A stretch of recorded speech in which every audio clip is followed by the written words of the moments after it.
여러분 예전에 유행했던 말들 중에 엄친아라는 표현이 있습니다. 엄마 친구 아들이라는 말이죠. 엄마 친구 아들이라는 이 단어가 왜 이렇게 줄임말로 유행을 했었을까요?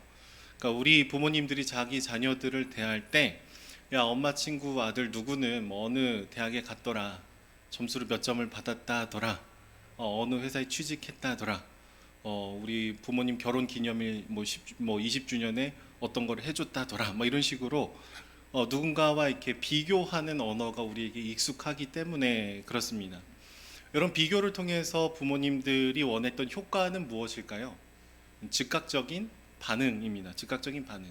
그래서 공부해라, 해라. 계속 얘기했는데 공부를 계속 안 하니까 맨날 막 유튜브 보고 있죠. 방학인데 계속 스마트폰 붙들고 있죠. 그러니까 답답하니까 누군가 비교해서 얘기하면은 뭔가 충격 요법이 있는 거예요. 야, 옆집 엄마 친구 아들 누군 잘하는데 너는 왜 그러니? 좀 정신을 차리고 열심을 다해봐라. 뭐 공부를 해봐라. 뭐 이런 즉각적인 효과를 원하는 것이겠죠. 저희 집엔 세 명의 자녀가 있죠. 매일 아침에 밥을 먹이는 게 좀 어려운 일들이었습니다. 지금은 저희 아이들이 초등학교에 다 입학을 해가지고 이제는 이제 곧 잘 먹는데, 좀 어린이집을 다닐 때는요, 아침마다 밥을 막 먹는 둥 마는 둥, 절반은 흘리고 흘린 거 주워 먹고 막 이런 일들이 많았습니다. 근데 바로 그때 모든 세 아이를 동시에 밥을 빨리 먹게 하는 방법이 있어요. 그거는 둘째를 칭찬하면 됩니다. 주희는 밥을 잘 먹네. 제가 이러면 갑자기 막내랑 첫째가 눈이 동그래지면서 밥을 막 갑자기 열심히 먹기 시작해요. 엄마와 아빠가 여러분 특정해서 누구 하나만 칭찬해 주면은 아이들은 즉각적인 반응을 보입니다. 왜요? 칭찬받지 못한 아이들은 불안함을 느끼거든요. 아, 내가 잘해야 되는구나. 내가 둘째보다 잘해야 되는구나. 언니보다 잘해야 되는구나. 뭔가 배제당하고 불안하니까 아이들이 갑자기 열심히 밥을 먹게 되는 겁니다. 그래서 겉으로 보면은 누군가를 높이는 것 같죠. 칭찬해 주는 것 같습니다. 근데 사실은 누군가를 낮추는 방식이 이 이중성이 있다라는 것이죠. 불안하게 만듭니다. 두려움으로 지배하는 방식이에요. 즉각적일 수 있으나 이 아이들의 내면에는 절대로 건강한 소통 방식이 아니겠죠. 여러분 우리가 계속해서 갈라디아서 말씀을 보고 있는데, 갈라디아서에서 계속 문제가 되고 있는 율법주의 그리고 종교가 이러한 방식입니다. 그러니까 사실 우리가 100% 율법을 다 지킬 수 있다는 것은 불가능하죠. 그러니까 율법을 대할수록, 하나님의 말씀에 솔직히 서면 설수록, 하나님 나는 이 모든 것을 다 지킬 수 있는 존재는 아닙니다라는 고백을 할 수밖에 없습니다. 하나님 내게는 소망이 없습니다. 이게 솔직한 우리의 반응이라는 것이죠. 그런데 유대주의자들은 남들보다 율법을 조금 더 잘 지키면 그 사람을 특정해서 높여줘요. 너는 저 사람보다 의로운 사람이다. 너는 할례를 안 하는 사람보다 꽤 괜찮은 존재다라는 것을 칭찬해 주면서 누군가를 계속해서 아래로 누르는 그런 구도를 가지고 가고 있는 겁니다. 그러면은요, 기본적으로 비교라는 것이 이들의 내면에 깊이 새겨지게 됩니다. 그러다 보면은 겉으로 드러나는 율법만을 조금씩 더 강조하게 되죠. 할례를 행하는지 아닌지, 의식법을 지키는지 아닌지, 절기를 제대로 지켰는지 아닌지, 그러니까 율법의 수많은 것들 중에서 겉으로 내가 다른 사람과 비교할 수 있는 그 율법들 안에서 계속해서 이제 달리게 되더라라는 것이죠. 여러분 이렇게 율법을 지키면은요, 겉으로 드러나는 것을 했냐 안 했냐의 문제의 싸움이죠.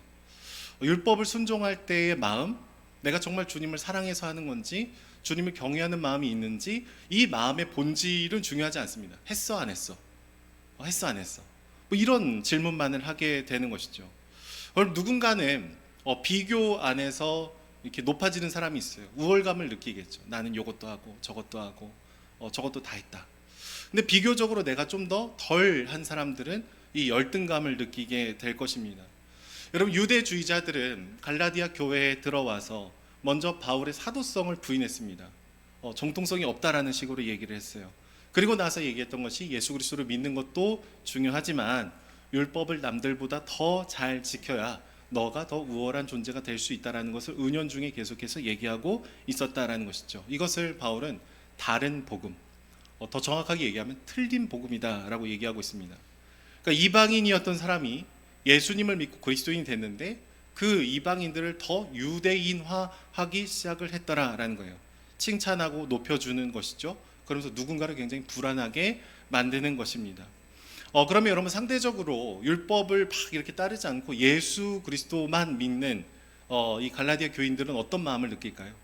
나를 제외한 누군가를 계속해서 높여줘요. 그러면은 우리 첫째와 셋째처럼 이 불안하고 두려운 마음으로 달려가게 되겠죠. 내가 뭔가 부족한가? 내가 뭔가 열등한가? 내가 진짜 그리스도인이 아닌 것은 아닌가라는 질문을 하게 됩니다. 근데 점점 아이러니하게 이 사람들이 어디에 순종하게 되냐면은 그리스도께 순종하고 그리스도를 닮아가는 것이 아니라 이 얘기를 하는, 비교를 하는 대상을 따라서 그 사람에게 계속 속박되고 종속되는 모습을 갖게 되더라라는 거예요. 부모에게 눈치를 보는 자녀들처럼 우리는 그렇게 빚어져 가게 되는 것이죠. 근데 여러분 복음은 전혀 다른 얘기를 하고 있습니다. 그러니까 예수 그리스도께서 우리에게 주신 복음은 내가 남들보다 더 특별해야 하거나 우월해야 함을 얘기하지 않아요. 우리 모두가 자격 미달인 죄인이었는데 예수 그리스도의 그 크신 사랑으로 우리가 모두 은혜를 입은 자다라는 이 놀라운 은혜의 정체성만을 얘기해주고 있는 것이죠. 그러니까 여러분 겉으로 드러나는 것을 비교하면서 나의 열심을 막 자아내려고 하지 않아도 됩니다. 우리는 뭐 그렇다고 해서 더 우월해지지도 않고 그런 것을 잘 못한다고 해서 더 열등해지는 존재가 절대로 아니다라는 거예요. 우리는 모두 심각한 죄인임과 동시에 너무 사랑스러운 의인이다. 이 모순적인 선언을 받아들여야 돼요. 심각한 죄인이지만 나의 죄보다 주님께서 나를 더 사랑하시기 때문에 동시에 나는 의인이다. 그리스도 안에서 나를 발견해야 되는 것이죠. 여러분 이런 상황 속에서 바울은 갈라디아 교회 교인들을 오늘 어떻게 부르면서 말씀을 시작하고 있을까요? 12절 말씀을 보시면은 형제들아라고 부르면서 말씀을 시작합니다. 형제라고 얘기하고 있어요. 갈라디아 교회 성도들을 향해서. 근데 사실 지금 갈라디아 교회 성도들과 바울의 이 관계는 어떨까요? 그다지 좋지 않았습니다. 16절의 말씀을 보시면은 이렇게 바울이 얘기해요. 바울이 그들에게 참된 말을 함으로 원수가 되었다 라고 얘기합니다. 왜 그럴까요? 갈라디아 교회의 성도들이 이 거짓된 속삭임에 넘어가서 다른 복음의 입이 심취되었기 때문에 그렇습니다. 예전에 제가 신천지에 빠진 한 청년을 만나서 이렇게 성경 공부를 했던 적이 있습니다. 막 제가 바른 얘기를 하면은 막 화를 내요. 어떻게 그럴 수 있냐고. 막 말씀을 제대로 얘기해줘도 막 자기는 그렇게 안 배웠다고 하면서 막 이 불만을 얘기합니다. 이미 잘못된 거에 막 깊이 잠겨 있으면은 바른 얘기를 해주고 신천지가 갖고 있는 잘못된 오해들을 막 얘기해주면은 막 거기서 막 불편한 감정을 쏟아내더라고요. 지금 바울과 갈라디아 교회 성도들 사이의 관계도 그렇다라는 거예요. 지금 나는 율법을 남들보다 막 더 잘 지켜나가면서 굉장히 우월하고 기쁘고 행복한 느낌을 받고 있었는데 바울이 그게 아니라는 거예요. 예수 그리스도 외에 우리가 더 할 수 있는 것이 없다. 우리가 남들 위해 막 군림하거나 더 특별한 존재가 될 수 있는 것이 아니다. 우리가 특별한 존재가 될 수 있는 유일한 이유는 예수님의 사랑이 우리 안에 있기 때문이다. 바울이 계속해서 진리를 얘기해 주고 있는데 이 사람들은 이제 이게 불편한 것이죠. 내가 알고 있고 내가 특별해질 수 있는 이 이야기들이 복음이 아니라고 모든 것을 부정해 버리니까 바울과 원수 사이가 되어 버리게 된 것입니다. 여러분 그런데 바울과 갈라디아 교회 교인 사이는 원래 어땠을까요? 무슨 이유인지는 알 수 없지만 바울이 이렇게 선교 여행을 떠났다가 육체의 어떤 약함, 아픔으로 인해서 갈라디아 지방으로 들어가게 된 것 같습니다. 많은 성경학자들은 바울이 처음에 소아시아 남부 지역으로 갔는데 그곳에는 이렇게 늪지대가 굉장히 많았대요. 그렇게 습하니까 말라리아 모기가 그 지역이 굉장히 많았다라고 합니다. 그래서 많은 사람들이 추측하기를 바울이 말라리아에 걸리게 됐고 열병을 앓았고 그래서 남부 지역이 아니라 북부 지역으로 이동을 했었으리라고 추측을 합니다. 그리고 바울은 선교 여행 중에 이런 아픔과 고통을 경험한 것뿐만 아니라 태생적으로 그의 몸에 불편함이 있었습니다. 고린도 후서에서는 이를 바울의 몸에 있는 가시라고 표현하죠. 하나님께 기도하고 기도했지만 이 가시가 완전히 낫지는 않았습니다. 이 가시가 뭘까? 바울의 몸에 있는 가시가 뭘까? 많은 사람들이 굉장히 궁금해하고 성경적으로 연구도 하고 어떤 질병일까에 대해서 막 이렇게 알아보려고 했지만 정확하게 어떤 변명인지는 알 수는 없었습니다. 추측은 있어요. 눈에 관련된 질병이었을 것이다. 안질이라는 얘기를 합니다. 또 간질병이 바울에게 있었을 수도 있겠다. 뭐 이런 추측을 하기도 합니다. 뭐 여러 가지 학설이 있는데 중요한 것은요. 뭔지는 정확하게는 모르겠어요. 근데 바울이 아팠던 것은 그냥 이렇게 남들에게 뭔가 비춰지는 겉으로 드러나는 아픔 중에 하나였다라는 것이죠. 겉으로 티가 나는 아픔이었습니다. 여러분 예를 들어서 바울이 이렇게 설교를 하다가 갑자기 이 간질, 발작 증세가 오면 어떻게 될까요? 막 몸이 떨리고 뭐 어떨 때는 거품을 물고 쓰러질 수도 있겠죠. 몸이 막 바들바들 떨릴 수도 있겠습니다. 그 모습을 많은 회중들이 보면 어떻게 될까요? 좀 놀라겠죠. 바울이라는 사람이 좀 아프구나. 여러분 오늘날에는 우리가 이 질병을 과학적으로 좀 해석하고 왜 그런지 어떻게 하면 좀 나을 수 있는지 이런 것들을 저희가 어느 정도 알고 있기 때문에 질병 자체에 대해서 그렇게 막 부정적으로 보지는 않습니다. 근데 그 당시의 사람들은 이런 종류의 질병이 있으면 첫 번째 신에게 저주를 받았다. 두 번째 저 사람은 신뢰를 할 수는 없다. 세 번째 부정한 사람이지 않을까라는 이런 이상한 프레임을 씌우는 일들이 굉장히 많았었습니다. 그래서 바울도 스스로 알아요. 내가 어떤 아픔이 있었는데 이 아픔이 발현될 때 많은 사람들이 나로 인해서 실족할 수 있는 그런 아픔이다라는 것을 오늘 본문에서 얘기를 하고 있죠. 예전에는 한국 교회 안에서도 이런 인식들이 참 많았다라고 얘기를 들었어요. 특히 이제 몸에 장애가 있으신 분들은 신학교에 갈 수 없었다라는 얘기를 제가 얼핏 들은 적이 있습니다. 왜냐하면 몸이 성하지 않은 사람은 뭔가 하나님의 일을 감당할 수 없다. 뭐 이런 식의 얘기들이 많이 있었어요. 또 결혼을 했는데 오랫동안 이제 자녀가 없는 목회자들은 이제 어떤 하나님이 주신 축복인 자녀가 없으므로 담임 목회자로 청빙을 하러 가기가 어렵다라는 얘기들도 들었던 적이 있습니다. 그러니까 우리나라에서도 우리 나름대로 어떤 선입견을 세우고요. 목회자에게 그런 외적인 조건이 없으면 뭔가 문제가 있는 것처럼 여기고 부정적으로 바라보고 밀어내는 일들이 있었다라는 것이죠. 물론 좀 옛날의 이야기이겠습니다. 그런데 바울에게는 여러 연약함과 아픔이 있었지만 갈라디아 교회 성도들은 그를 어떻게 대했다라고 얘기할까요? 14절의 말씀인데 우리 함께 읽어보도록 하겠습니다. 우리 성경책을 보시고 읽어보시죠. 14절입니다. 시작. 너희를 시험하는 것이 내 육체에 있으되 이것을 너희가 업신 여기지도 아니하며 버리지도 아니하고 또는 그리스도 예수와 같이 영접하였도다. 아멘. 이방인이었던 그들은 여러분 바울을 통해서 복음을 들었습니다. 예수님을 알게 됐어요. 하나님의 사랑을 알게 됐어요. 내가 얼마나 깊은 죄인이지만 그럼에도 불구하고 얼마나 사랑스러운 존재인지를 바울을 통해서 알게 됐습니다. 그래서 그들은 바울에게 너무나 소중한 소문을 전해줬기 때문에 복음을 전해줬기 때문에 너무 사랑하고 존경하는 마음이 있었습니다. 그 당시에 이런 아픔이 있으면은 그 사람을 부정적으로 보는 것이 당연한 시대를 살아갔지만 갈라디아 교회 성도들은 그러지 않았어요. 바울의 연약함이 있었지만 바울을 여전히 사랑했습니다. 하나님의 말씀을 전해주는 귀한 복음의 통로로 존중하고 사랑하고 존경했던 것이죠. 그래서 15절 말씀을 보시면 바울을 너무나 귀하게 여겨서 할 수만 있었으면 너희가 나에게 눈이라도 떼어줄 수 있었을 것이다 라고 얘기합니다. 서로를 신뢰하고 사랑하는 그런 관계였다라는 것이죠. 누군가의 연약함, 부족함, 결핍을 문제 삼지 않는 큰 사랑으로 서로를 지탱해주고 보완해주는 관계가 바울과 갈라디아 교회 성도들 사이에 있었던 복음적인 관계였다라는 것이죠. 서로에게 복음을 계속해서 선포해주고 있었던 거예요. 그냥 뭐 예수님을 통해서 너가 구원을 받았다 뭐 이 정도가 아니라 너의 부족함과 연약함을 뛰어넘는 사랑을 계속해서 얘기해주고 있는 것이죠. 설교자에게 얘기하는 거예요. 완벽하지 않아도 됩니다. 당신이 이런 아픔이 있어도 괜찮습니다. 당신은 우리에게 소중한 복음을 전해줬습니다. 나는 당신 신뢰하고 그렇게 사랑합니다. 이 아름다운 사랑의 관계가 있었던 것이죠. 그래서 15절 말씀을 보시면 이렇게 바울이 이야기해요. 너희의 복이 지금 어디 있느냐. 15절에 이렇게 복이라고 얘기한 것은요. 언어를 이제 살펴보면 기쁨, 행복이라는 단어로 바꿀 수 있습니다. 특별히 이 단어는 예수님께서 팔복에서 심령이 가난한 자는 복이 있나니 할 때 이 복과 똑같은 단어예요. 이 복은요. 갈라디아 교회 성도들이 바울을 통해서 예수 그리스도의 이 복음을 알고 그들이 참된 기쁨을 누리고 있었던 그것을 얘기하고 있습니다.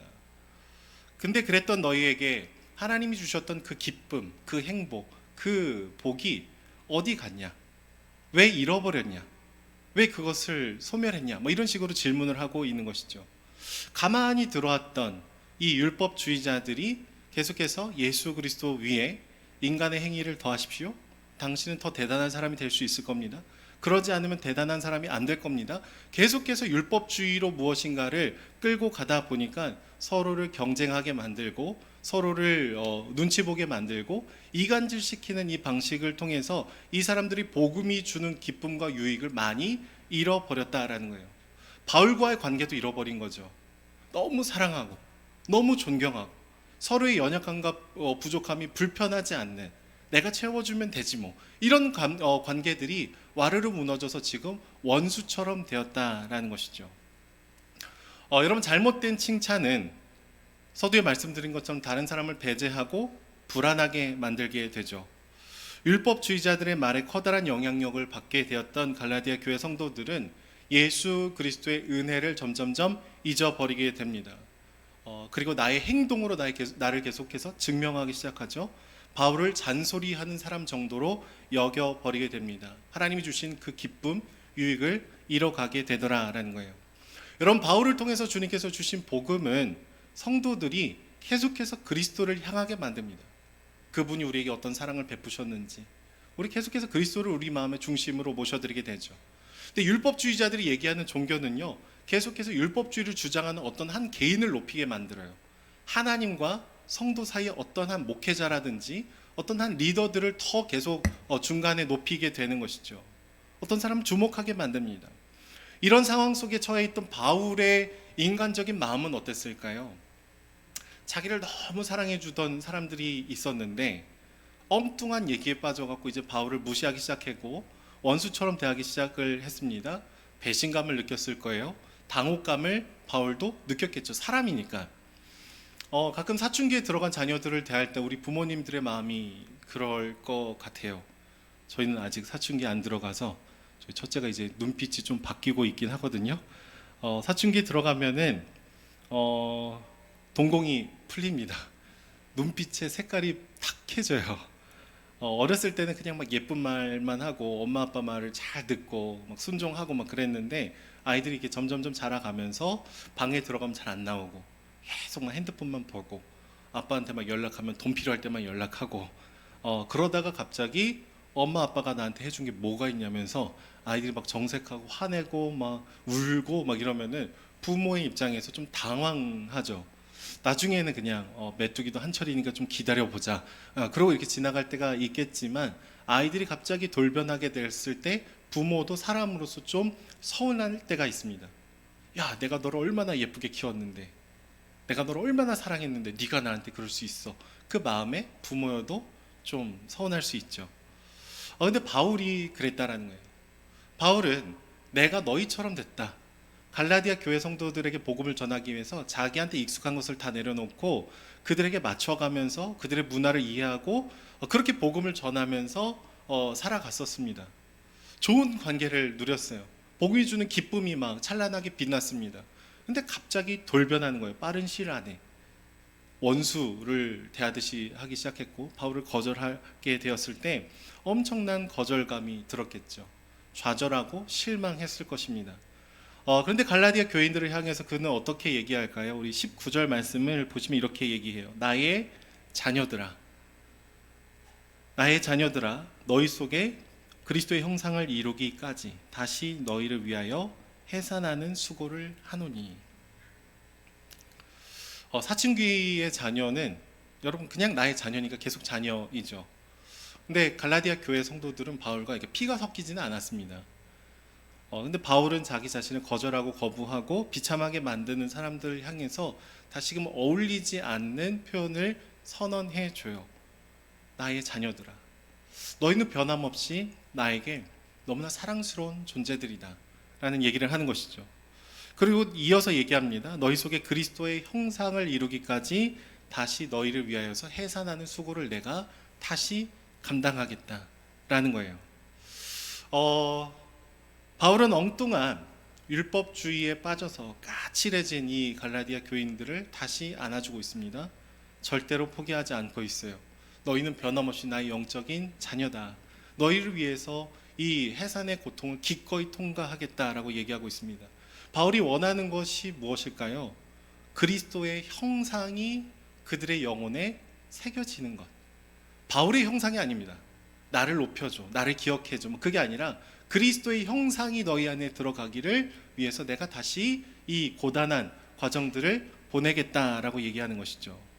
출산하는 것 같은 고통을 내가 반복하겠다라고 얘기하는 겁니다. 나를 원수처럼 대하고 나를 부정적으로 대하는 너희들이 주는 그 감정이 너무 실망스럽고 힘들지만 기꺼이 내가 다시 너희를 향한 그 마음을 표현하겠다라는 거예요. 저는 오늘 말씀을 묵상하면서 호세아서의 말씀이 생각이 났습니다. 하나님은 호세아에게 명령하셔서 음란한 여인 고멜과 결혼할 것을 명령하시죠. 그 딸의 이름을 지어주시는데 로루하마, 내가 너를 긍휼히 여기지 않을 것이다.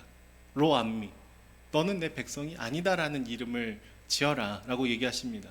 여러분, 여기서 로라는 단어는요, not, 부정어예요. 뭐뭇이 아니다, 긍휼히 여기지 않다, 백성이 아니다 라는 뜻을 갖고 있죠. 하나님은 끊임없이 바람이 나고 집을 나가는 고멜을 통해서 이스라엘 백성들의 영적인 간음의 상태를 고발하십니다. 근데 나중에는 부정어 로를 떼시고 너희 형제에게 암미라 하고 너희 자매에게 루하마라고 해라라고 얘기해요.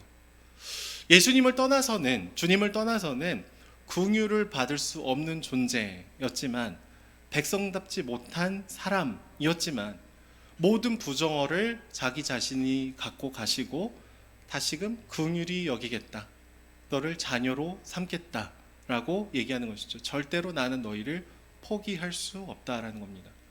저는 바울의 마음이 이런 마음이라고 생각해요. 로루하마, 로함미, 긍휼히 여기고 싶지 않은 상황이에요. 자녀 삼고 싶지 않은 그런 마음이에요. 근데 바울은 무엇을 알았냐면, 나도 로루하마, 긍휼을 입을 수 없는 죄인이었습니다. 나도 로함미, 나도 당신의 백성이 될 수 있는 그런 자가 아니었습니다. 나는 핍박자였습니다. 나는 박해자였습니다. 나는 수많은 율법에 갇혀 있었던 그런 나의 의로 살던 사람이었습니다. 자기 자신도 하나님의 전적인 은혜 아래에서 용납을 받고 사랑을 받고 은혜의 보좌로 나아갔다는 것을 바울은 다시금 기억했기 때문에 이 갈라디아 교회 성도들의 갑자기 바뀌는 이중적인 모습을 마주하면서도 너는 내 사랑하는 자녀다, 너는 나의 형제다, 나는 너를 포기할 수 없다, 나는 너를 위해서 다시 해산의 수고를 기꺼이 감당할 것이다 라고 그 길을 걸어가고 있는 것이죠. 여러분, 바울이 타협을 했을 수도 있습니다. 이미 갈라디아 교회를 살짝 떠나 있었기 때문에 이런 문제들이 있었을 때 그냥 좀 아쉽다, 내가 잘 복음을 전했는데 좀 아쉽다, 그러고 지나가고, 아니면 그냥 이 사람들이 듣기 좋은 말을 해주면서 우리 사이가 그냥 좀 깨지지 않을 정도로 유지를 할 수도 있었을 거예요. 근데 바울은 갈라디아 교성도를 너무 사랑하기 때문에 사랑 안에서 불편하지만 진리를 얘기하고 복음 안에 돌아오게 하는 그 길을 걸어가고 있는 것이죠. 저는 25살에 결혼을 했는데요. 그러니까 이슬람권에 선교를 가기 위해서 저희는 좀 빨리 결혼을 했고 신학대학원에 진학을 했었습니다. 25에 결혼을 하고 근데 이제 아이가 생기지 않는 거예요. 저희 아내가 조금씩 불안해하기 시작했고 기도하기 시작했습니다. 그러다가 어느 날은 여보, 우리가 좀 병원을 가봐야 되지 않을까. 그래서 막 기도를 하는 그쯤에 저희 첫째가 딱 찾아왔어요.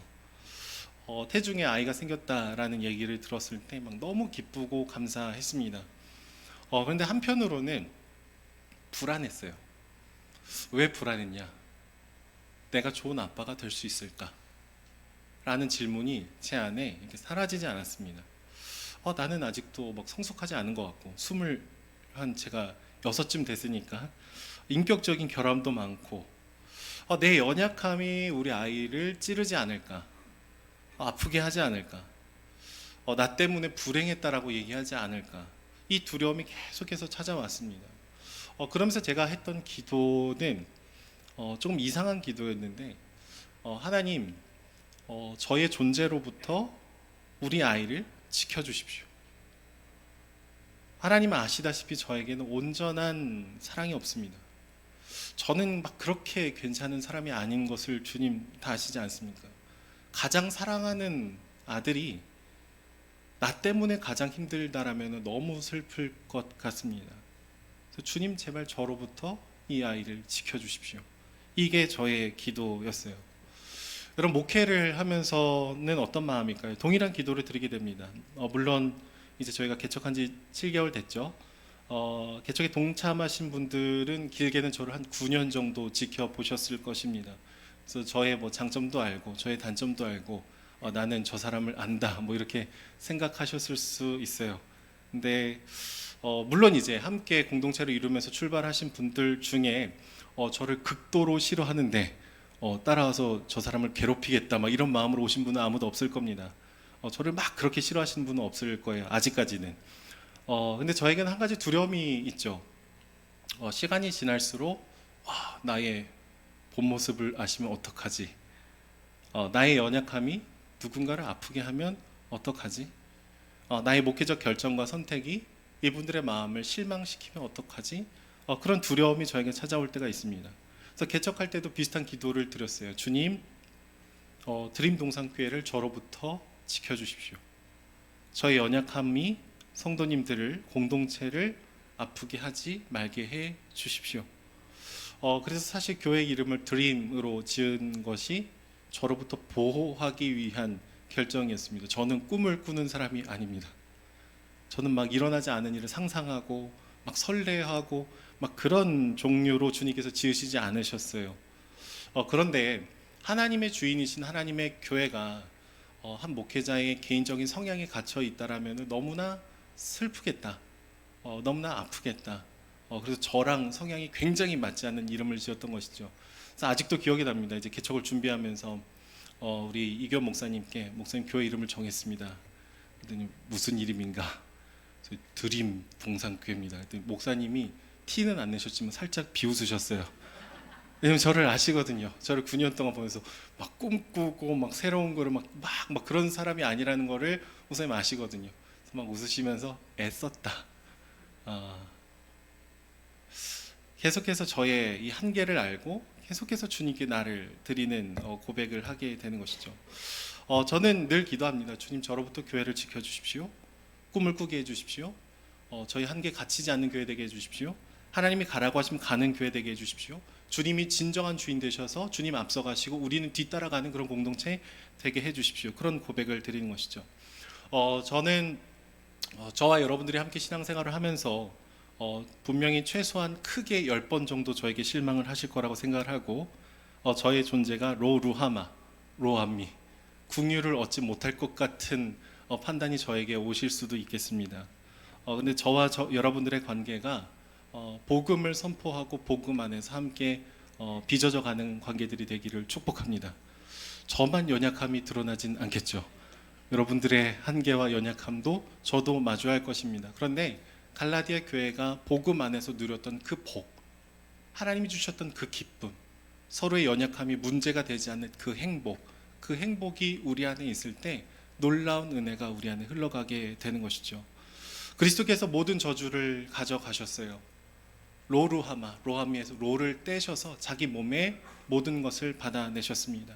그래서 우리는 긍휼히 여길 수 있고 하나님의 백성이 될 수 있는 것이죠.